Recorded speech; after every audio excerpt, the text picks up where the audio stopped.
button my coat because it makes me look slimmer and I need that. Before I get started, I just want to talk a little bit about spiritual warfare. It's been heavy this week. It's been a hard week. I get here this morning and we've been trying to move from Facebook Live to live stream. You'll see that in your bulletin. I get here this morning and I come in here extra early and make sure that's all going good. And I ask that I thank you for bearing with us as we work through all the bugs in that. But this morning the computer died. So technology never ceases to fail you. So just as we get started, if you will, be turning to Matthew chapter 26. That'll be our main text this morning. We're going to jump around a little bit, but for the most part, that's where we're going to be. This is Jesus in the Garden of Gethsemane. I picked a good word this morning to stumble over, Gethsemane. But that's our main text this morning, and we're going to discuss Jesus' prayer. It's a text that most of us are probably familiar with. It's a text that it's often read, especially around the Holy Week, right before Easter. So I have a question for you guys. Who wants to see revival? Just a little bit about me. Anywhere I've ever preached, they'll tell you that I preach about revival a lot. I long to see the church revived. And the thing about revival is most people misunderstand what revival is. We see revival as all these people outside the church getting right and coming to the church. And that's not what revival is. What revival is the church getting right and then going out. And that's what I long to see, the church getting right. As I was preparing the sermon, I don't have the voice Dr. Collier has, but I kept thinking of the song Get Right Church. And I won't sing that for you. But Get Right Church and Let's Go Home. It was on my mind. And I almost sang it, but luckily for y'all, I'm not going to. So as we go through the text, I want you to ask yourself, do I understand the cost of Christ? Do I understand what it is that Christ gave up for me? And as we go through the text, we're going to see that not only did the apostles not get this, but that his inner circle didn't even get it. So his inner circle is Peter, James, and John. They didn't get it. These are the people that Jesus took to the mountain up with him to the transfiguration. And they didn't understand in this text we're going to read. So what is it that we can learn from their failure? Like, where are we at today? So I'm going to start out by reading Isaiah 53. And this is commonly just believed to be a prophecy of Jesus. Okay. This is verse 1. Who believed what we have heard? And who has the arm of the Lord been revealed to? He grew up before him like a young plant, and like a root out of dry ground. He did not have an impressive form or majesty that we should look at him, no appearance that we should desire him. He was despised and rejected by men, a man of suffering who knew what sickness was. He was like someone people turned away from, and he was despised, and we didn't value him. Yet, he himself bore our sickness, and he carried our pains. But we, in turn, regarded him stricken, struck down by God, and afflicted. But he was pierced because of our transgressions, and crushed because of our iniquities.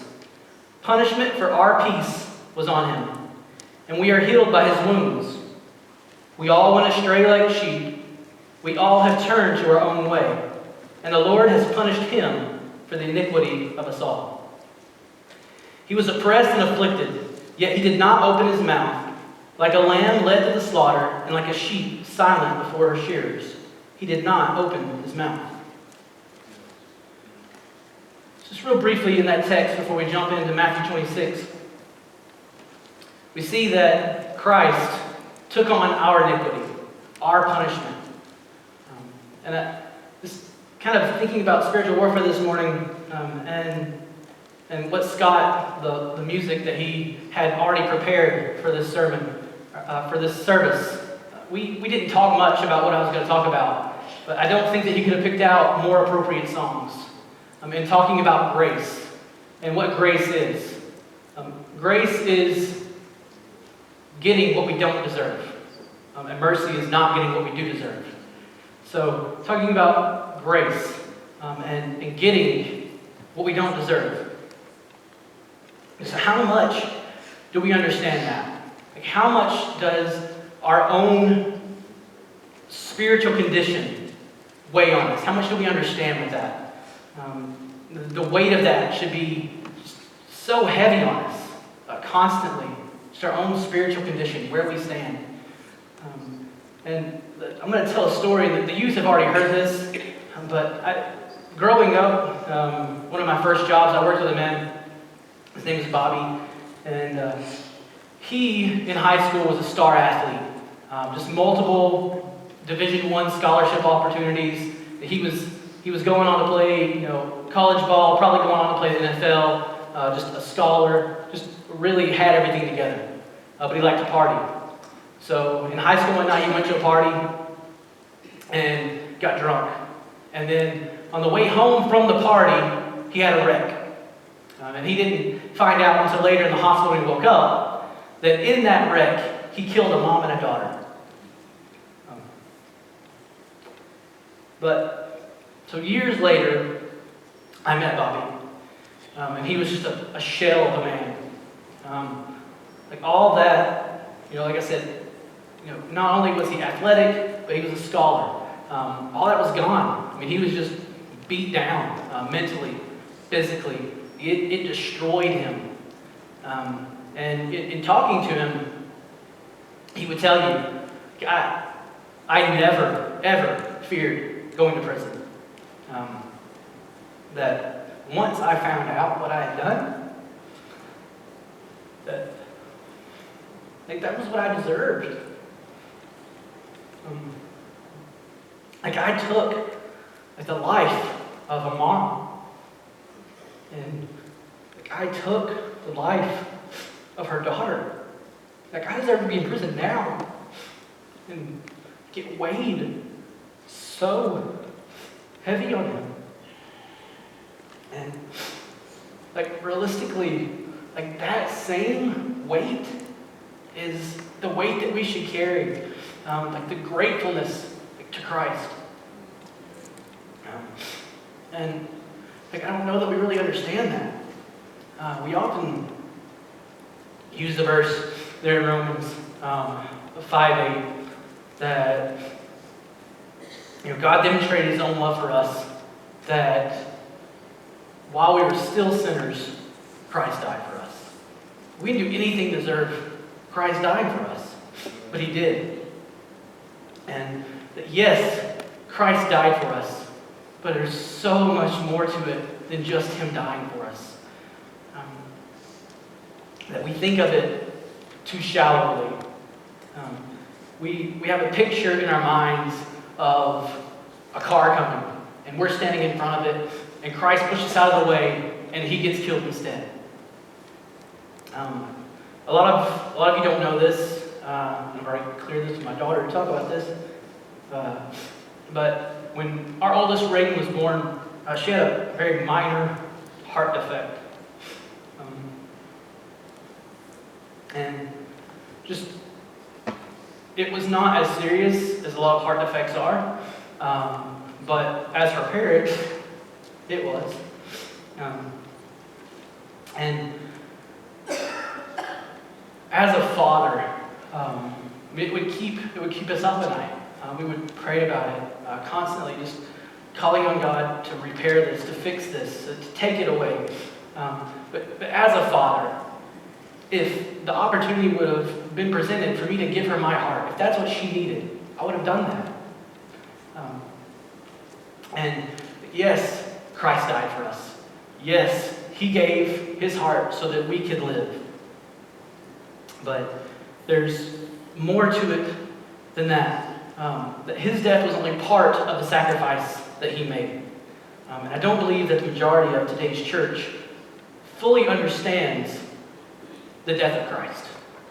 Because if they did, collectively, we all, me, James, Henegar, all of us, if we understood Christ's death, then we wouldn't be any less devoted than the disciples right after his death and resurrection. So I'm afraid that instead we fall into a different category, today's church. To our shame, it's a much less spiritual category. In fact, it's quite the opposite. So just a few chapters before our text today, in Matthew 23, this is verses 27 and 28. It says, "Woe to you, scribes and Pharisees, hypocrites! You are like whitewashed tombs, who appear beautiful on the outside, but inside are full of dead men's bones and even impurity. In the same way, on the outside, you seem righteous to people, but inside you are full of hypocrisy and lawlessness." It's harsh. How often is it, though, that we worry so much about our outer appearance and how people are going to perceive us that we neglect to take care of what's on the inside? How is that the case? In thinking about what Christ did for us, and knowing what Christ did for us, how is it that we give him anything less than all of us? So, if you will, let's turn to the text there in Matthew 26. This is verse 36. It should be on the screens. "Then Jesus came with them to a place called Gethsemane, and he told his disciples, 'Sit here while I go over there and pray.' Taking along Peter and the two sons of Zebedee, he began to be sorrowful and deeply distressed." So the English in that translation doesn't really do the idea of what it's talking about justice. Greek is much more expressive. Where they compare Hebrew to a black and white TV and Greek to full color. I would say now like 4K, like you can see everything. Greek is very expressive. So what the Greek is there, though, it's more like a deep, crushing anguish. That's a lot more expressive, right, than just deep sorrow. Like crushing anguish. Like the weight on this is so heavy. It goes on to say that he feels like he's going to die. And that's why that's there.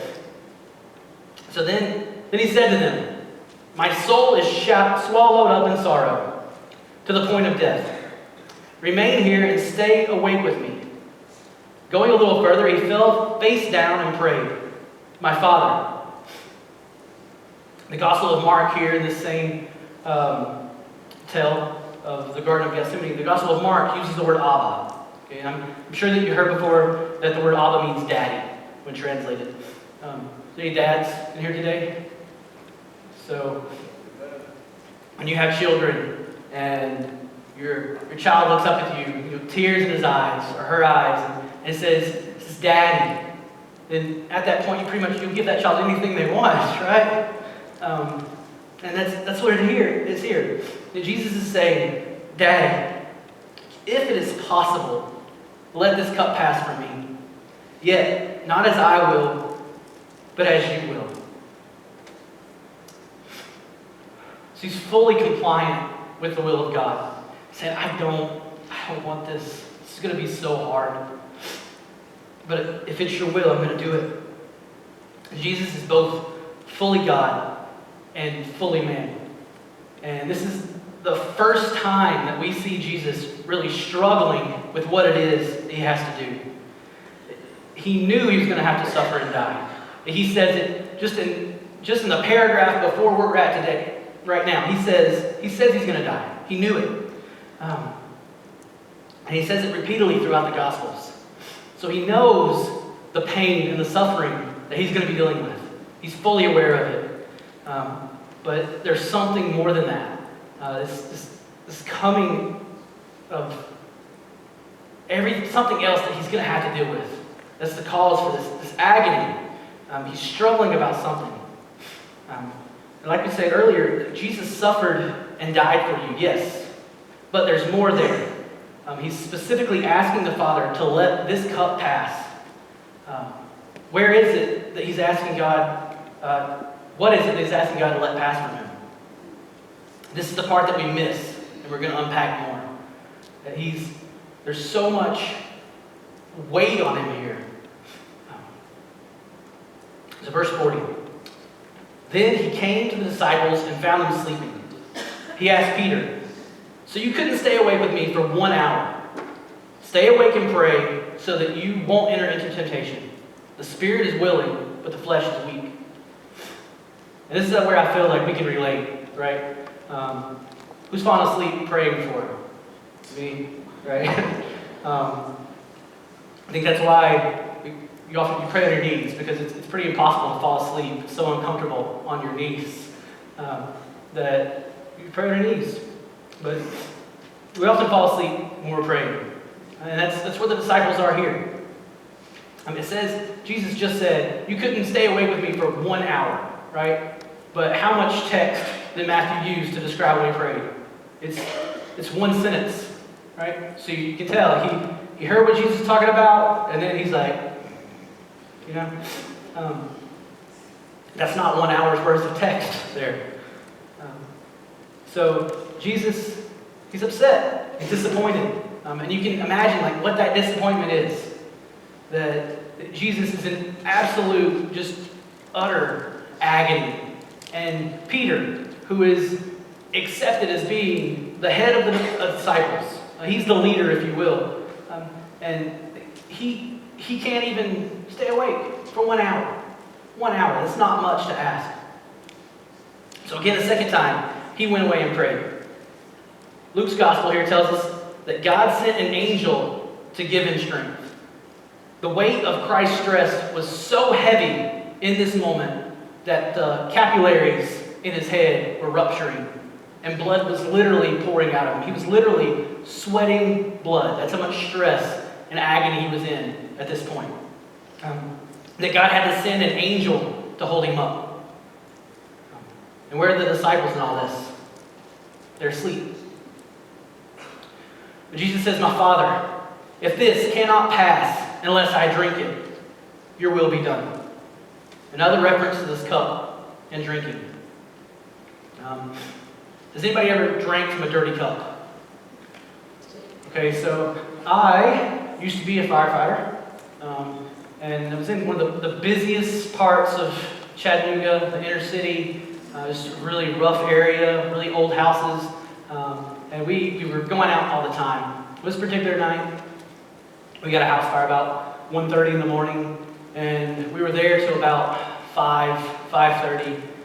So we get back and we decide, hey, it's too late to go back and go to sleep, so let's just get some breakfast. And we go to Waffle House, because it's 24 hours, right? I wasn't supposed to tell you about Waffle House in the story. I was going to keep that a secret. I just didn't want to name them because this is a gross story. So we're at Waffle House, and we're finishing up our meal, and the waitress comes, can I get you anything else? We're like, no, it was great, thank you. And I'm thinking, I'm going to finish my water off real quick so I can get a refill before we go. And picking up my water, finishing it, and I look down, and there is something brownish, red, dry, nasty in the bottom of this cup I've been drinking out of the whole time. Like it's gross. And so can I refill that for you? And no, thank you. I appreciate it. If you can get me something to throw up in, that'd be great.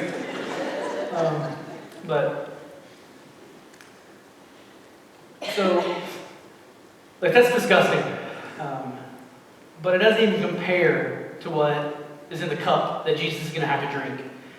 So we can think of the most filthy, disgusting scenario possible.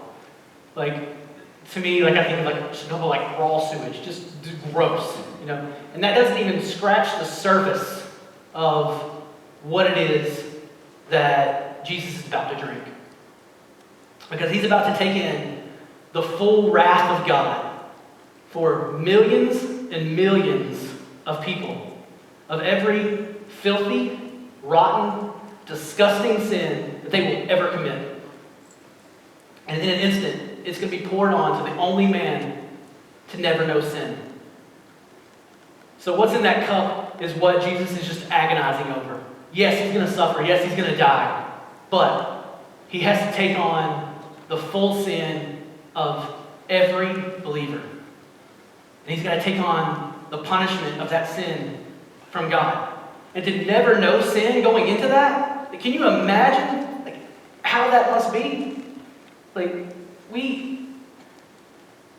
may struggle with our own sins, but the sins of everybody, I can't even fathom.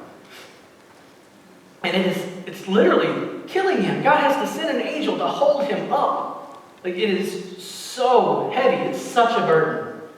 And he's begging God, please, if there's any way this can pass, any way at all, please let that be. And he frames it in such a way, if it's possible, God, please let that happen. Which, of course it's possible for God. There's nothing impossible for God. And if you continue to read there in Isaiah 53, later on the text, it says that it was God's will that Christ should die. A lot of times, we pin that on Satan.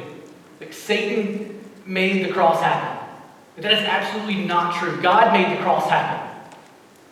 Satan tried repeatedly throughout the scripture to stop the cross from happening. Every time you see Christ being tempted, it is Satan trying to stop the cross from happening.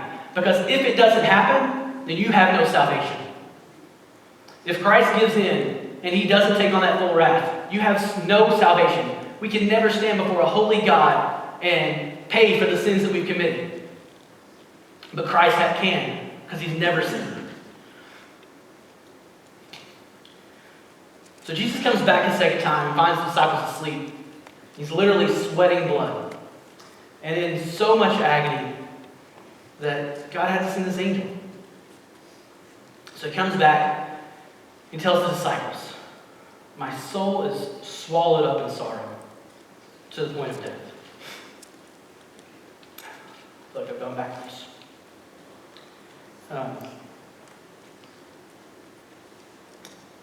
So they have such little concern that they're asleep. Jesus asked them to pray, right? And he told them that. But they couldn't even keep their eyes open. Not even for 1 hour. How much is that just like you and I? Looking at that. Christ asks us to do his work, to do his will, but we're asleep. So after leaving them, he went away again. It's verse 44. And prayed a third time, saying the same thing once more. He doesn't even try to wake them up this time. He says it's pointless. They're too tired. They don't want to stay awake. Right? And that's what it is for us a lot of times. It's not that we can't, we just don't want to. So then he came to the disciples and said to them, are you still sleeping and resting? Right? So this is like your mom coming to you. When you were in school and your mom says, get up, leaves the room. It happened to me this morning to one of my kids. I'm not going to name which one of you it was. So you say, get up, and then you leave, and 15 minutes later you come back, and you're still asleep.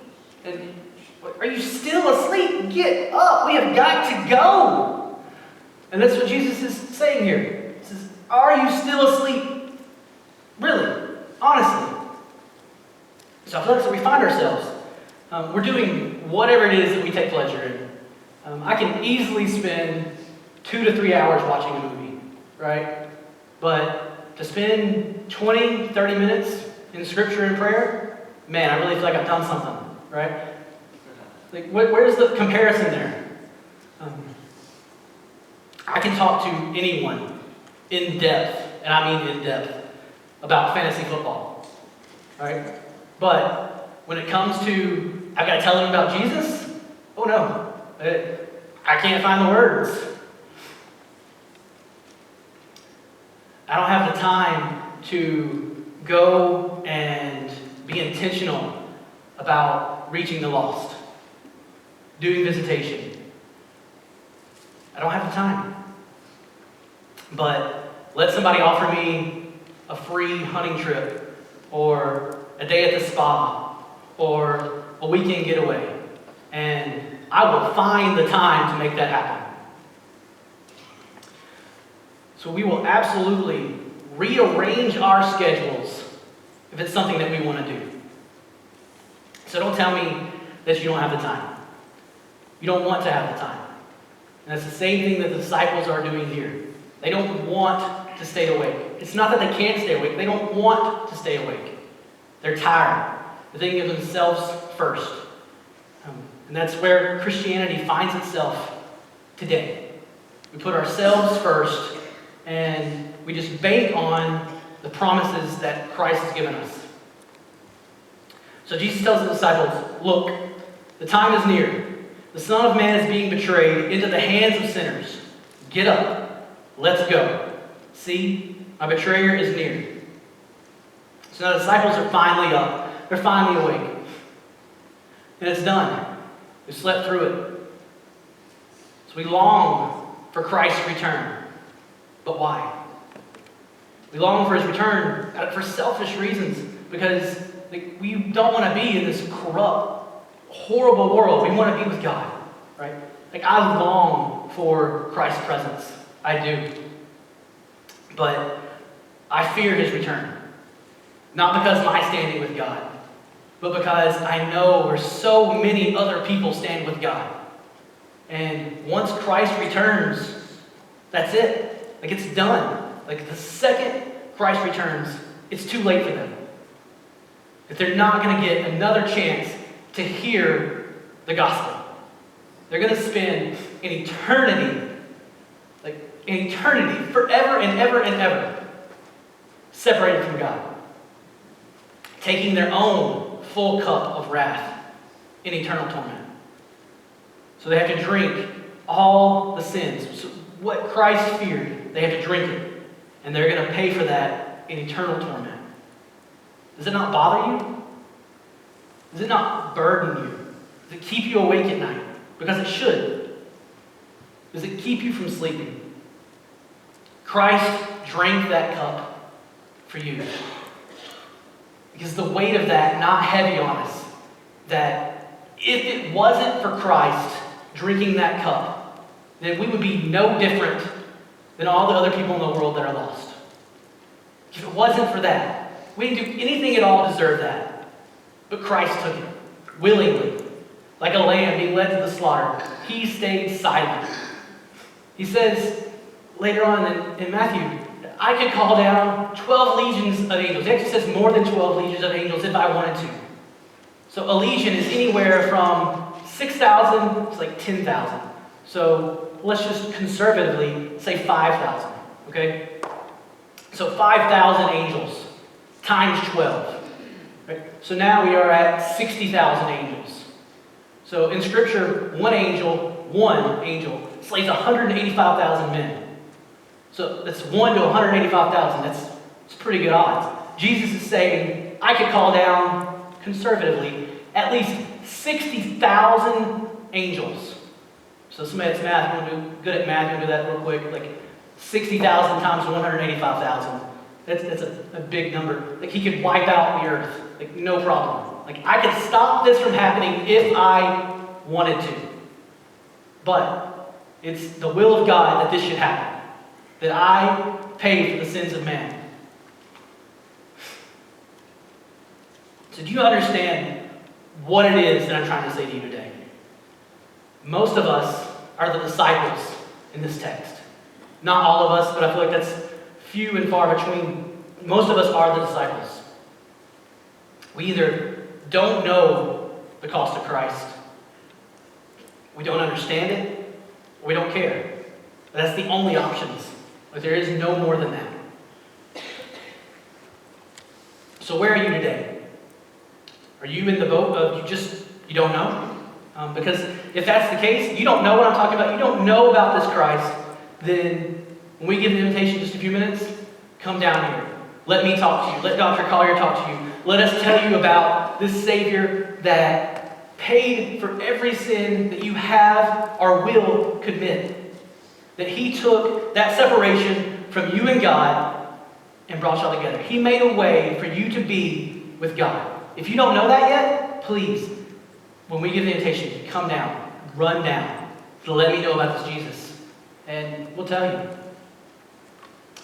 If you don't understand, then hopefully, as we've gone over this text, you have a little bit better picture of what it is that Christ requires of us, that he requires everything.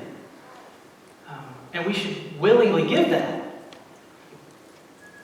If you don't care, then you're both the first. You don't understand and you don't know.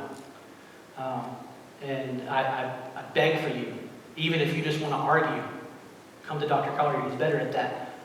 Even if you just want to argue, then come, let us tell you about Christ. And let's get this straight. Because I would not want anybody to stand before God and that to be their excuse. I just didn't know. And God's going to say, it's been all around you the whole time. No excuse. The church family, living for God is not a burden at all. But rather, it's a pleasure. And you can't contain the joy that you receive from Christ. And that should be just flowing out of our lives all the time. We should want to reach the lost. We should want to just do whatever it is God is asking. Christ was willing to take on just this cup of just pure filth and nastiness and drink it for you. Right? So I just explained to y'all a cup about at Waffle House, with some ketchup in it, hopefully. And I wouldn't want any of y'all to drink that. That's gross, right? But what Christ drank is so much worse. And he drank everybody's portion. Not just everybody in this room, but everybody in the world. He drank that cup for them. Basically, he walked up and said, you can't handle that. Let me take care of that for you. And we just willingly said, go ahead. And once he did, said, thank you for doing that. I appreciate that. And you know what? I'm gonna give you an hour on Sundays. I appreciate that. That's not what Christ is asking for. He's not a get-out-of-jail-free card. He's not fire insurance. He is the Savior of the world. And if you're not willing to accept what he did and live according to that, then we're already not worthy of what he did. But we're just asleep. We don't care. And I feel that's where the church is at today. We're asleep. We're just waiting for somebody to come along and say, hey, wake up. Jesus is back. And then we'll get up and go to heaven. There's no burden for our community. There's no burden for just the sins in our own church. We're more concerned with what's going to happen after church. Going home and watching football or whatever it is. We're more concerned with that than the fact that on our way from here to there, we're going to pass a countless number of people that are lost and going to hell. So our lives should be changed by that. Like I said earlier, naturally, just out of that should pour Christ. Just love for people. If it doesn't, now is the time to make that right. Now is the time to come to this altar and to examine ourselves. Wake up, church. Wake up. Christ is coming back. Yes. And when he does, that's it. There's no more chances.